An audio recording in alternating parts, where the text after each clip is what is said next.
In this video, I want to show you how to read the grading rubric for your Module 13 assignment, Module 14 assignment, and the final project. It's all on the same rubric.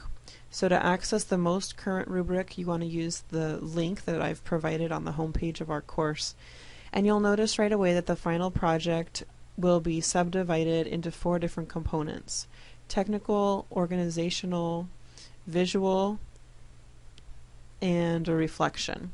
So the technical components of the project are worth 35 points, organizational are worth 35 points, the visual components are worth 20 points, and the reflection is worth 10 points. Each of these components has more specific criteria that I'll be looking at when grading your final project. So you'll want to read through each of these components, each of these criteria on the rubric of on the home page of our course to make sure that you know what I'm looking for. Several of these I got from your suggestions on the discussion board.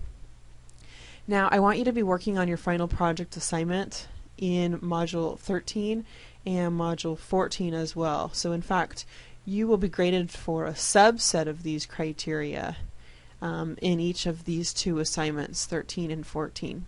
So you can see what I'll be looking for in the Module 13 assignment, which is due on December 5th, and then you'll be building upon that in Module 14 in order to satisfy a few more criteria. And that Module 14 assignment is due on December 12th. Okay. Then the final project, the last column over here in red, is due by 10 p.m. on Saturday, December 18th. So be careful about that. We've had assignments be due on Sundays. The last day of the semester is Saturday, December 18th, and that's the last day I can accept your final project. So your final project will be graded on all the components and all the criteria in the list, and it's worth 100 points. It's fine if you make changes to the pieces that you submitted as Module 13 and 14, because there are some pieces that you will have already submitted, and it's fine if you change those as part of your final project. You'll just want to be sure not to break anything that you'd already finished as you add components to the final project site. Okay, so also notice that the entire reflection portion will be completed in the final project. Okay, so the reflection is worth 10 points, and it can be either written or verbal.